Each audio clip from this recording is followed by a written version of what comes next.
চলে এসেছে ইলিশের মরশুম। এখন যদিও বা সারা বছরই ইলিশ মাছ পাওয়া যায়, তবুও এই বর্ষা এলে মনটা ইলিশ ইলিশ করে। আর এই সময়কার ইলিশের স্বাদ হয় অন্যরকম। চলুন আজকে আমি সেই ইলিশ দিয়ে আপনাদের সঙ্গে একটা দারুণ রেসিপি শেয়ার করব, যার স্বাদ হয় অতুলনীয়, খেয়ে একদম মুখে লেগে থাকার মতন। ভালো লাগলে আমার চ্যানেলটি সাবস্ক্রাইব করে দেবেন। আমি তো নিজে তৈরি করে খেয়েছি, এর স্বাদ নিয়েছি। আপনারা যাতে এই স্বাদটা নিতে পারেন, তাই এই রেসিপিটি আপনাদের সঙ্গে শেয়ার করব। নমস্কার, আমার স্বাদের রান্নাঘরে আপনাদের সবাইকে স্বাগত। তো চলুন মূল রান্নায় চলে যাই। এখানে আমি 750 গ্রাম গোবিন্দভোগ চাল ভালো করে ধুয়ে আধ ঘন্টা ভিজিয়ে রেখেছি। এবার এটাকে জল ঝরিয়ে নেব।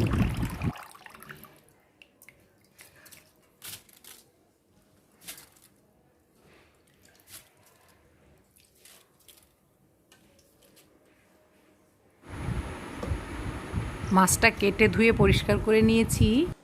মাছটাকে এবার ম্যারিনেট করব।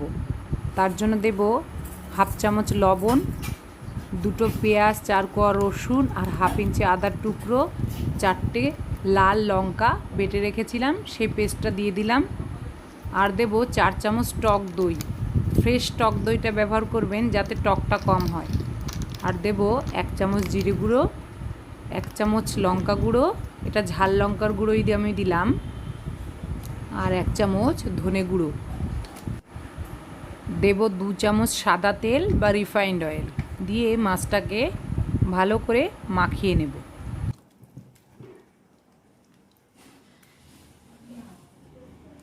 এমনভাবে মাখাতে হবে যাতে মশলাটা প্রত্যেকটা মাছে সুন্দরভাবে লেগে থাকে। আমার মাখা হয়ে গেছে, দেখুন। এবার এই মাছটাকে আধ ঘন্টা ঢেকে রেস্টে রাখবো। আধ ঘন্টা পর চলে এলাম। মশলাটা মাখিয়ে মাছটা কিছুক্ষণ রেস্টে রাখলে লবণ ঝালটা মাছের ভেতর অবধি ঢুকে যায়, খেতে ভালো লাগে। একটা কড়াইয়ে দিয়ে দেব বেশ খানিকটা সাদা তেল। এখানে দেখুন আমি পেঁয়াজ কেটে রেখেছি, পাতলা পাতলা স্লাইস করে একই সাইজ করে কিছুটা পেঁয়াজ কুচিয়ে রেখেছি। এবার এটা তেলে দিয়ে দেব।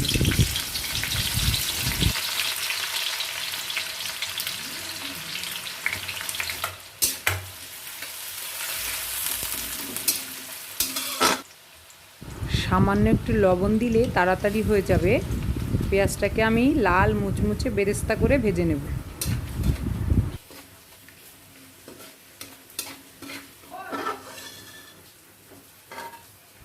বেরেস্তাটা হয়ে গেছে, আমি নামিয়ে রাখবো।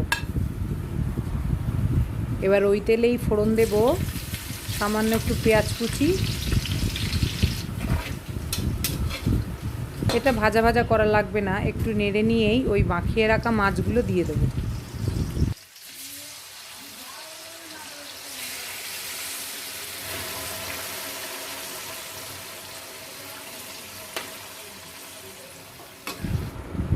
লো ফ্লেমে ঢাকা দিয়ে 5 মিনিট রান্না করব। 5 মিনিট পরে ঢাকাটা খুলে দিয়ে দেবো হাফ চামচ চিনি। ওই টক দইয়ের টক ভাবটাকে ব্যালেন্স করবে। এবার মাছগুলো উল্টে দেব।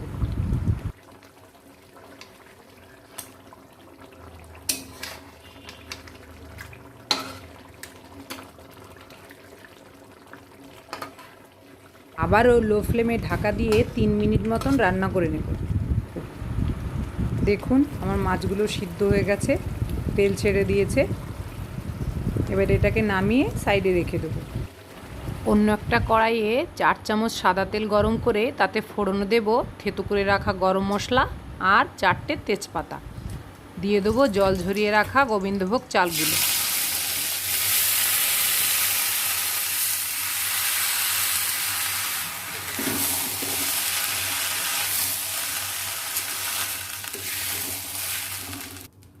মিডিয়াম ফ্লেমে এই চালগুলোকে আমি 4-5 মিনিট মতন সুন্দর করে ভেজে নেব। এতে কি হবে, আমাদের পোলাওটা ঝরঝরে হবে।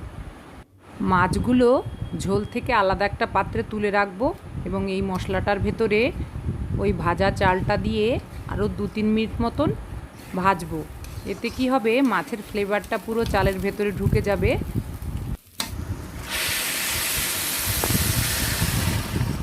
চালের ঠিক 2 গুণ জল আমি ফুটিয়ে নিয়ে এই চালে দিয়ে দেবো এবং লো টু মিডিয়াম আছে 5 মিনিট চালটা সিদ্ধ হতে দেবো। 5 মিনিট পর দেখুন 80% সিদ্ধ হয়ে গেছে। এবার এখানে ওই ভেজে রাখা যে বেরেস্তা ছিল সেটা কিছুটা ছড়িয়ে দিয়ে রান্না করা মাছগুলো দিয়ে দেব।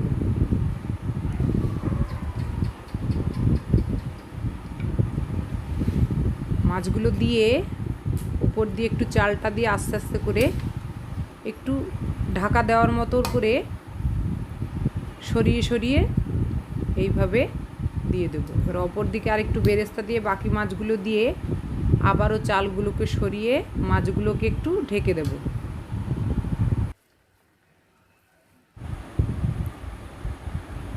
সুন্দর করে এইভাবে মাছগুলোকে চাল দিয়ে ঢেকে ওপর থেকে ছড়িয়ে দেব কিছুটা বেরেস্তা, কয়েকটা কাঁচা লঙ্কা, 1 চামচ ঘি।